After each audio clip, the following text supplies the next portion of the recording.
You're listening to the e-commerce edition of Hello Moxie with Nicole Donnelly. In each episode, we speak with leaders in the e-commerce industry on promoting diversity in the tech sector, the latest e-commerce trends, and how B2B brands can innovate through e-commerce. Hello Moxie is sponsored by DMG Digital, a woman-owned marketing consultancy dedicated to helping B2B companies create exceptional customer experiences.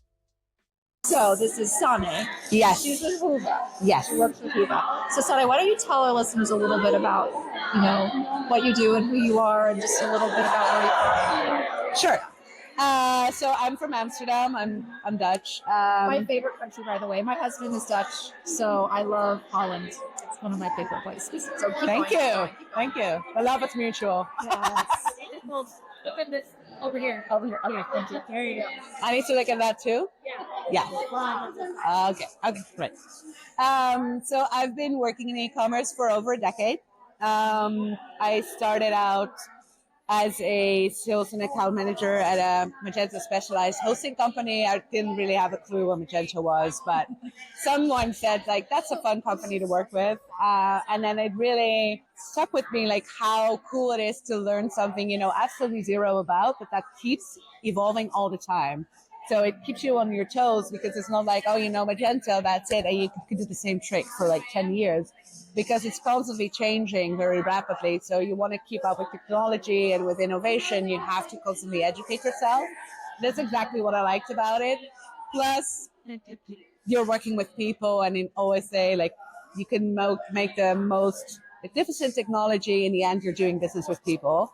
And that's exactly what I like about this community, is people are very open, no nonsense, no hierarchy. It's all about people being passionate and wanting to know about you. And that's where I feel like I've really made connections for life. That's so beautiful. That's what I love about Magento, is it really attracts some really open-minded, because it's open source. So It seems to attract people who tend to be very open, collaborative, inclusive. It's wonderful. It's a really special quality about the brand. That's what I think. Yeah, it is. Unique in the marketplace. Yeah. And what you said is really on point about, I love what you shared about how it's important to constantly be staying on top of things. And you really love that, because the pace of change is happening so rapidly now. Yes. That it's a skill that is just going to become even more important. Yeah, it is. So, what advice would you give to a young woman who might be considering a career in the tech space or in e-commerce, who might be just coming out of university? Yeah, sure. Well, I would say that it's a perfect industry to work in. It's interesting when I talk to friends, female friends I have who work for more traditional industries like law or banking. I find that there really is a glass ceiling that they're hitting, and there's a lot of things that are just not very accommodating to women. But apart from the fact that there's not a lot of women working in tech, I find that the tech sector is extremely welcoming to women. It offers flexible working hours. It's all about what do you actually do versus who you are or what you did before.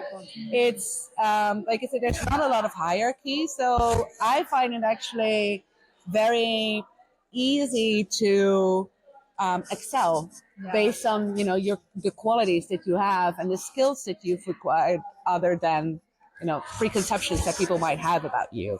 So not to say that there's not a glass ceiling at all, because I think we're all experiencing this in some capacity.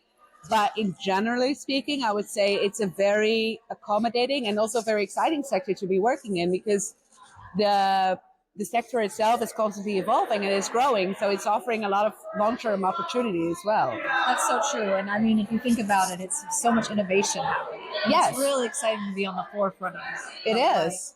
How can we innovate? How can we create better customer experiences for people and use technology to do that? It's really fun and rewarding. Well, yeah, that's another thing. Why I'm passionate about this particular women in e-commerce stuff is that a lot of e-commerce is tailored towards women. If you look at Magento, for instance, they're typically very big in sections like jewelry, fashion, skincare, home deco, catered towards female consumers, basically. Yeah. But the technology is all devised by men. Yep. And I'd say that's exactly why we need more women, is because we are making this for women. So it would help also make the product better if we take their view into cooperation from the beginning onwards, right? So yeah. What do you think needs to change for more women to jump into e-commerce? visibility. That's why I think it's very important that we have events like these, because there's already quite a lot of women working in e-commerce, but they tend to be more in the background. And as an event organizer, I also know that when you put out a call for speakers, you will find for every woman that you kind of have to beg to please share her story on stage, there's like 10 guys lining up and saying like, oh, I can do it, And it's just, the only way to change that is if we actively pursue these women and convince them that their story is interesting enough to share, and we put them on stage. That's when, a girl that's now studying or a woman who's just graduated can see that woman and think that could be me sometimes. You can see it, you can believe it, right? You can't be what you can't see. Yeah, you're absolutely right. I mean, I will say that, my experience was that way. Noah Openberg, who's in his community, he invited me to speak at Magento. I remember. I wasn't, and he was just like, you should come and speak at the conference. And I was like, what? And so I think you're right. There are so many women who have such great experience. And frankly, I find it very interesting that a lot of times when women do step up and take on these more front-facing roles, they put a lot of effort into it. Yes. A lot of work. Where the men sometimes, they just have so much confidence and they just kind of wing it a little bit. Do you find that's true. So it's just interesting, how women tend to feel like sometimes they still have to kind of prove or work extra hard to show their value. I don't know. What's your thoughts on that? Yeah, I feel that a lot of women also fear the judgment that might be passed upon them. Like, if I put myself out there, what are people going to say about, how I look or how I come across, or maybe they find I'm insecure, and then that actually makes you insecure and thoughts like that. And so you see yourself rambling on stage, you're like, oh no, that's not something for me. I feel that women are much more conscious of that than men. Men are like, a lot of men are like, well, I know my stuff, so you can put me out there and I'll just wing it, as you said, and that's fine. And it's just, unfortunately, the way that girls grow up from a very young age already with that consciousness, and that's exactly what we have to change. Yeah, sometimes it's okay to wing it a little bit. Yes, and give them the confidence that you already know your stuff, so you don't need that much preparation. You don't need endless rehearsals in front of a mirror. You can just go out there and do it. So true. Yeah. But I talked to CEO of an agency today, and he was like, 50% of my leadership is women. So I was like, that's great. But all I ever see of your company is you. So where are your female leaders? I want to see them on stage. He was like, that's actually a good point. I should ask them sometimes. That is so good. Let's talk about that a little bit. Yeah. Have you had some great experiences of men being an ally for you in your career that you can share? I think most of the men I've worked with have been allies. Especially, I should give a shout out to the founder of Huva, Willem, who's my direct colleague. He has been very much advocating for women in his company from the beginning onwards. I was the first woman to join, and at the time there were 4 men, so I was number 5. And as I was talking to him and his partner, he said, I told him, you need some women on board. And they were both like, 100%, we do. I want the next person to join us to be a woman. And preferably that would be you. So that was a very nice start of my career at Huva. But yeah, they've been very encouraging in putting us on stage, giving space for women, and also finding women to join the company.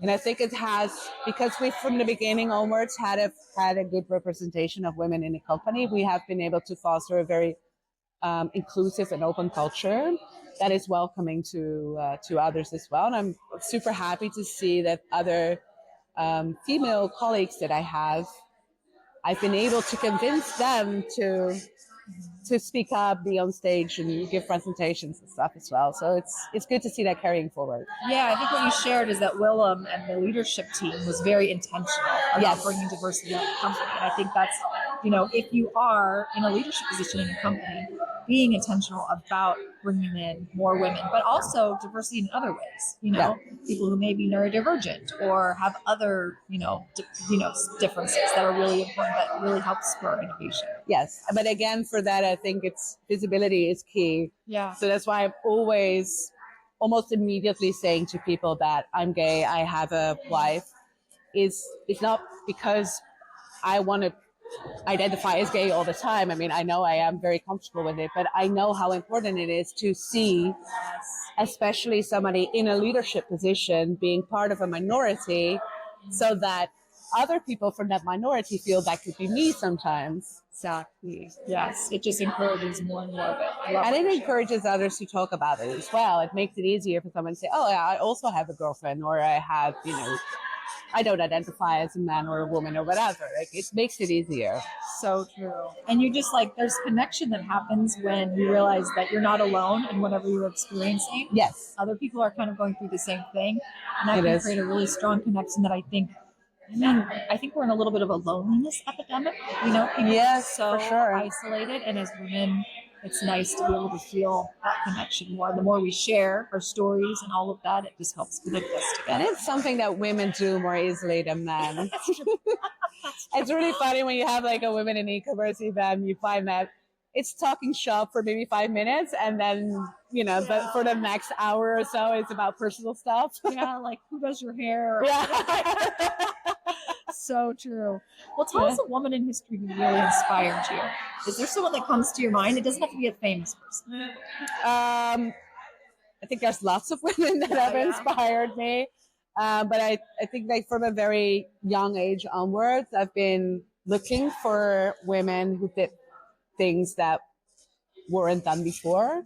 So I'm from the Netherlands, and then we have a woman politician called Aletta Jacobs, and she has been fighting for voting rights for women in the Netherlands, and she's successfully so. And she was also the first female to join parliament in the Netherlands. So when I read about her story, it's that's so cool, because women weren't allowed to vote, and then she fought to change that, and successfully so. When were women allowed to vote in Holland? In 1919. Oh, wow. So it was around the same time as in the States. Yeah. Yes. But mind you, it's we're a progressive country, but back in I think it was 1954 or something, when until then, if you were working as a civil servant as a woman and you got married, you immediately lost your job. Wow. No way. Because you had a new job, being someone's wife. Interesting. Yeah, and that's for any civil servant. So teachers, nurses, even if you didn't have children, you just get married. No, just getting married was enough to lose your job. It's insane, right? That's 70 years ago. Yeah.